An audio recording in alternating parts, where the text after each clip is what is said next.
സ്ത്രീയും പുരുഷനും ഒന്നിച്ച് ജീവിക്കാൻ രഹസ്യമായി പുറപ്പെടുന്ന ഒളിച്ചോട്ട വാർത്തകളിൽ സാധാരണ നമ്മൾ കണ്ടുവരാറുള്ള രണ്ടു കുട്ടികളുടെ അമ്മ കാമുകന്റെ കൂടെ ഒളിച്ചോടി എന്ന മട്ടിലുള്ള സ്ത്രീകളിൽ മാത്രം കുറ്റം ചാർത്തും വിധം അവതരിപ്പിക്കുന്ന വാർത്താ തലക്കെട്ടുകൾ ഇനി നിങ്ങൾ കാണില്ല. വളയിട്ട കൈകളിൽ വളയം ഭദ്രം തുടങ്ങിയതുപോലുള്ള ഏതു തൊഴിലായാലും സ്ത്രീകൾ രംഗത്തേക്ക് വരുമ്പോൾ വളയെ കൂട്ടുപിടിക്കുന്ന തരത്തിലുള്ള പത്രങ്ങളിലെ തലക്കെട്ടുകളും ഇനി ഉണ്ടാവില്ല.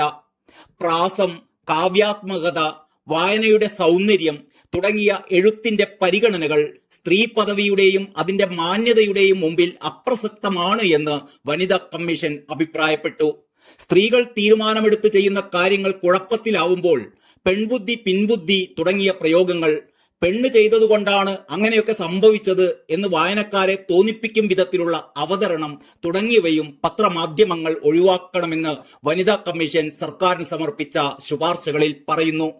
ജോലിയില്ലാത്ത സ്ത്രീകളെ വീട്ടമ്മ എന്ന് വിളിക്കുന്നത് തിരുത്തണമെന്നും കൂടി വനിതാ കമ്മീഷന്റെ മറ്റൊരു ശുപാർശയാണ്.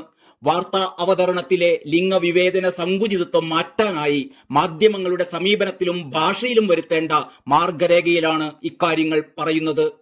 സ്ത്രീയും പുരുഷനും ഒന്നിച്ച് ജീവിക്കാൻ രഹസ്യമായി പുറപ്പെടുന്ന ഒളിച്ചോട്ട വാർത്തകളിലൊക്കെ രണ്ടു കുട്ടികളുടെ അമ്മ കാമുകന്റെ കൂടെ ഒളിച്ചോടി എന്ന രീതിയിൽ സ്ത്രീകളിൽ കുറ്റം ചാർത്തും വിധമാണ് സാധാരണ വാർത്തകൾ അവതരിപ്പിക്കാറുള്ളത്. ഇനി മുതൽ ഇത്തരം വഷളൻ പ്രയോഗങ്ങൾ വേണ്ട. പാചകം, വൃത്തിയാക്കൽ, ശിശു സംരക്ഷണം തുടങ്ങിയവ സ്ത്രീകളുടെ മാത്രം കടമയാണ് എന്നും വിദ്യാഭ്യാസം, ആരോഗ്യം, നിക്ഷേപം, സൈനിക സേവനം തുടങ്ങിയവ പുരുഷന്റെ കടമയാണെന്നുള്ള മട്ടിലുള്ള ചിത്രീകരണവും ഒഴിവാക്കണം. ലൈംഗിക ചുവയുള്ള തലക്കെട്ടുകൾ വേണ്ട. ലിംഗസമത്വത്തിൽ അധിഷ്ഠിതമായ മലയാള പദാവലികളുടെ ശൈലീ പുസ്തകം അടിയന്തരമായി തയ്യാറാക്കണമെന്ന് വനിതാ കമ്മീഷൻ ശുപാർശ ചെയ്യുന്നു. ഔദ്യോഗിക ഉപയോഗത്തിനും മാധ്യമങ്ങളുടെ ഉപയോഗത്തിനും ഇത് ലഭ്യമാക്കണമെന്നും കമ്മീഷൻ സർക്കാരിനോട് ശുപാർശ ചെയ്തു.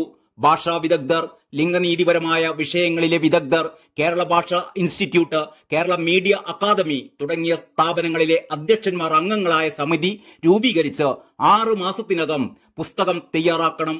സമിതിയിലെ വിദഗ്ധർ കഴിയാവുന്നത്ര സ്ത്രീകൾ തന്നെ ആയിരിക്കണമെന്നും കൂടി ശുപാർശകളിൽ പറയുന്നുണ്ട്.